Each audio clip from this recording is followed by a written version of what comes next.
ఓం నమో వెంకటేశాయ. ఒక పవిత్రమైన కార్యక్రమానికి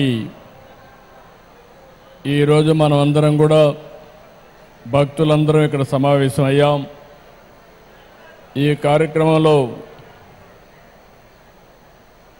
టీటీడీ బోర్డు చైర్మన్ అయినటువంటి బిఆర్ నాయుడు గారు, కేంద్ర మంత్రి పెమ్మసాని చంద్రశేఖర్ గారు, ఎండోమెంట్ మినిస్టర్ అయినటువంటి ఆనం రామనారాయణ రెడ్డి గారు, గౌరవనీయులు శాసనసభ్యులు శ్రవణ్ కుమార్ గారు, మున్సిపల్ అడ్మినిస్ట్రేషన్ మినిస్టర్ నుండి నారాయణ గారు, సహచర మంత్రివర్గ సభ్యులు, టీటీడీ పాలక మండలి సభ్యులు, అధికారులు, పండితులకు అందరికీ కూడా, పూజారులకు అందరికీ నా నమస్కారాలు. ఈరోజు మనందరం ఒకసారి ఆలోచిస్తే ఒక పవిత్రమైన దేవాలయం వెంకటేశ్వర స్వామి దేవాలయాన్ని మనం ఇక్కడ నిర్మాణం చేసుకోవాలని ఒక సంకల్పాన్ని చేశాం. కలియుగ దైవం అమరావతి, దేవతల రాజధాని అమరావతి అయితే మన రాజధాని అమరావతి. అంటే ఈ రెండు కూడా ఏ విధంగా సింక్రనైజ్ అని ఆలోచిస్తే, ఇంకొక పక్కన మన రాష్ట్రంలో కలియుగ దేవుడు వెంకటేశ్వర స్వామి ఇక్కడ ఈ యుగంలో అవతరించారు. ఇది ఒక ఆలోచన. ఈరోజు మీరు చూస్తే 2019లో ఆలయాన్ని నిర్మించాలని ఒక సంకల్పం చేసి పేరు పెట్టినప్పుడే వెంకటేశ్వర స్వామి కూడా నాకు ఆ సంకల్పాన్ని ఇచ్చాడు, అమరావతి పేరు పెట్టాలని. అందుకే పేరు పెట్టాం. అదే సమయంలో నేను ఒకటే ఆలోచించాను, ఈ సందర్భంగా ఒక్కసారి ఈ ప్రాంత రైతుల్ని పూర్తిగా మనస్ఫూర్తిగా మరొక్కసారి ఈ సన్నిధిలో వారందరికీ ధన్యవాదాలు, కృతజ్ఞతలు, అభినందనలు తెలియజేస్తున్నా. ఎప్పుడైనా ఒక పవిత్రమైన కార్యక్రమాన్ని సంకల్పించే ఆ పవిత్రమైన సంకల్పానికి కూడా ప్రజలు సహకరించాలి. ఇక్కడే రైతాంగం సహకరించి 29,000 మంది రైతులు 33,000 ఎకరాల భూమి స్వచ్ఛందంగా, మీరిప్పుడు డబ్బులు లేవు కాబట్టి ఒక కొత్త విధానం ల్యాండ్ పోలింగ్లో మేమిస్తామని చెప్పిన రైతాంగాన్ని మరొక్కసారి అభినందిస్తున్నా, ధన్యవాదాలు తెలియజేస్తున్నా. దానిపైనే ఆ సంకల్పం కూడా మీ అందరిలో వెంకటేశ్వర స్వామి కల్పించాడని నేను మనస్ఫూర్తిగా నమ్ముతున్నాను. 25 ఎకరాల భూమి, పవిత్రమైన ప్రదేశం, కృష్ణా నది ఒడ్డున వెంకటేశ్వర స్వామి దేవాలయం. ఇది ఒక్కసారి గుర్తు చేసుకుంటే అదే మనకు ఒక శక్తినిస్తుంది. అందుకే ఈ అమరావతిని కూడా ఒక్కసారి నేను గుర్తు చేస్తున్నాను. ఇది ఏమాత్రం మీకు ఎవ్వరికి కూడా అనుమానం అవసరం లేదు. దేవతల రాజధాని అమరావతి ఏ విధంగా ఉంటుందో ఆ నమూనాగా మన అమరావతి ఉండాలని వెంకటేశ్వర స్వామి వారిని కోరుతున్నా. నాకు ఒక నమ్మకం ఉంది. 2003 నేను ఆ రోజు మీరు చూస్తే ప్రాణదానం సిమ్స్లో ప్రారంభించాను. ఎన్టీ రామారావు గారు ప్రారంభించిన కార్యక్రమం అన్నదానం 83లో ప్రారంభిస్తే, నేను 2003లో ప్రాణదానాన్ని ప్రారంభించి బ్రహ్మోత్సవాల సందర్భంగా దేవునికి ప్రభుత్వ లాంఛనాలు సమర్పించే సందర్భంలో 23 క్లేమోర్ మైన్స్ నా మీద బ్లాస్ట్ చేసి సాక్షాత్తు వెంకటేశ్వర స్వామి నాకు ప్రాణభిక్ష పెట్టాడు తప్ప ఇంకోటి కాదని చెప్పి విజ్ఞప్తి చేస్తున్నా. అది వెంకటేశ్వర స్వామి మహిమ. నేను చిన్నప్పుడు కూడా మా కుటుంబం కానీ చిన్నప్పటి నుంచి మా ఇంటి దైవం వెంకటేశ్వర స్వామి. మా ఇంటి నుంచి చూస్తే మంగాపురం నుంచి ఆ సైడ్ చూస్తే వెంకటేశ్వర స్వామి నామాలు కనపడొస్తాయి. ఆయన్ని చూస్తూ బతికాం.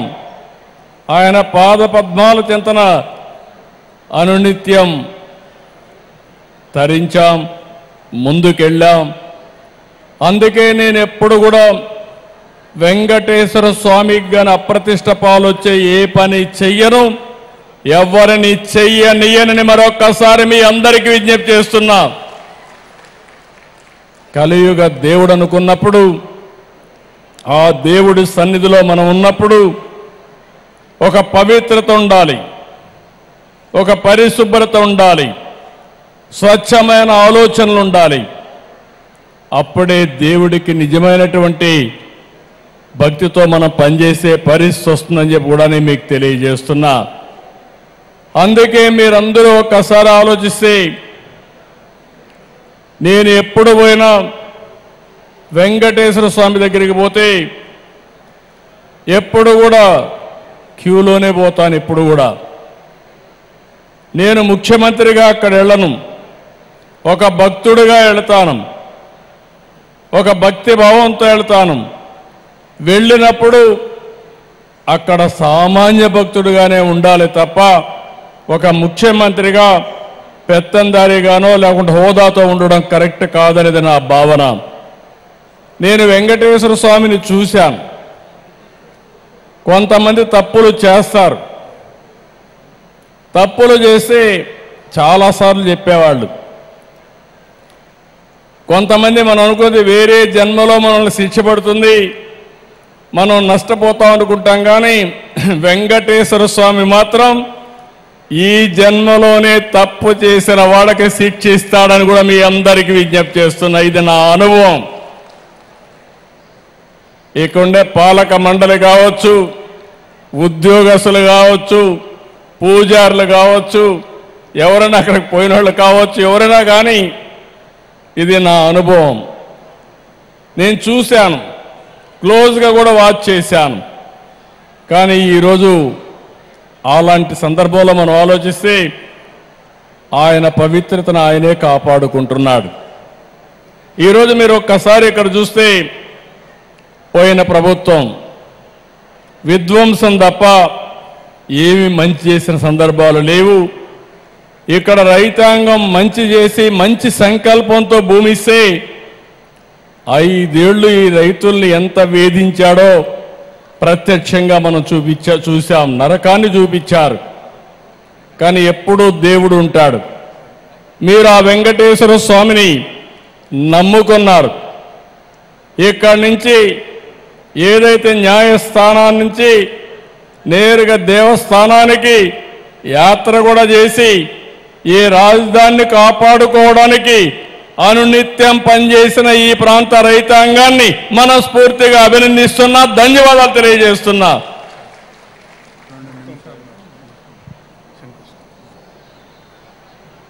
అదే మాదిరిగా ఈరోజు ఈ పవిత్రమైన దేవాలయాన్ని 260 కోట్ల రూపాయలతో దీన్ని పూర్తి చేస్తాం. నేను ఒకటే దేవస్థానాన్ని కోరుతున్నా, ఈ యొక్క అమరావతినే కాకుండా ఈ ప్రాంతాన్ని కాపాడవలసిన బాధ్యత ఈ దేవాలయం పైన ఉంది. ఆ శక్తినివ్వాలి, ఎనర్జీనివ్వాలి. ఆ 260 కోట్ల రూపాయలు ఖర్చు పెట్టి తిరుపతి ఏ విధంగా అయితే ప్రాంగణం ఉంటుందో అదే విధంగా దీన్ని తయారు చేసే బాధ్యత, 2.5 సంవత్సరాల్లో పూర్తి చేసే బాధ్యత టీటీడీ తీసుకోవాల్సిందిగా మరొక్కసారి కోరుతున్నా. ఇంకో పక్కన ఈరోజు నేను ఒకటే ఆలోచించాను. ఎన్టీ రామారావు గారు ప్రారంభించింది అన్నదానం, నేను ప్రారంభించింది ప్రాణదానం. మూడోది శ్రీవారి సేవకులు, నాలుగోది దేవాలయాల నిర్మాణం. భక్తులు ముందుకు రావాలి. మీరు ఎంతో ఆస్తులు సంపాదిస్తారు, కానీ మీ పిల్లలకి ఇస్తే వాళ్ళు అనుభవిస్తారు, కొంతమంది పోగొట్టుకుంటారు. పవిత్రమైన కార్యక్రమాలు చేస్తే మంచి పని చేశామనే తృప్తి మీకుంటుంది. దానికి ముందుకు రావాల్సిందిగా మిమ్మల్ని కోరుకుంటూ, ఈరోజు ఈ కార్యక్రమానికి వచ్చిన మిమ్మల్ని అందరినీ మనస్ఫూర్తిగా అభినందిస్తూ, వెంకటేశ్వర స్వామి మనందరినీ కరుణించాల్సిందిగా, దీవించాల్సిందిగా, అల్టిమేట్గా నా ఆలోచన ఒకటే, హెల్తీ, వెల్తీ, హ్యాపీ సొసైటీ. ఆరోగ్యం, సంపద, ఆనందం, ఈ మూడు ప్రతి ఒక్కరికి ఇవ్వాల్సిందిగా వెంకటేశ్వర స్వామిని ప్రార్థిస్తూ మీ అందరి దగ్గర సెలవు తీసుకుంటున్నా. నమస్కారాలు. ఓం నమో వెంకటేశాయ. గౌరవ రాష్ట్ర ముఖ్యమంత్రి వర్యులు శ్రీ నారా చంద్రబాబు నాయుడు గారికి హృదయపూర్వక ధన్యవాదాలు. ఇప్పుడు మన రాష్ట్ర ముఖ్యమంత్రి వర్యులు నారా చంద్రబాబు నాయుడు గారు వారి కార్యక్రమాలతో దేవతల రాజధాని అయిన ఈ అమరావతిలో వెంకటాయపాలెంలో కొలువై ఉన్నటువంటి ఆ దేవదేవుడు శ్రీ వెంకటేశ్వర స్వామి దేవాలయానికి ద్వితీయ మహాప్రాకారం చతుర్ద్వార గోపురములతో నిర్మాణం చేయిస్తూ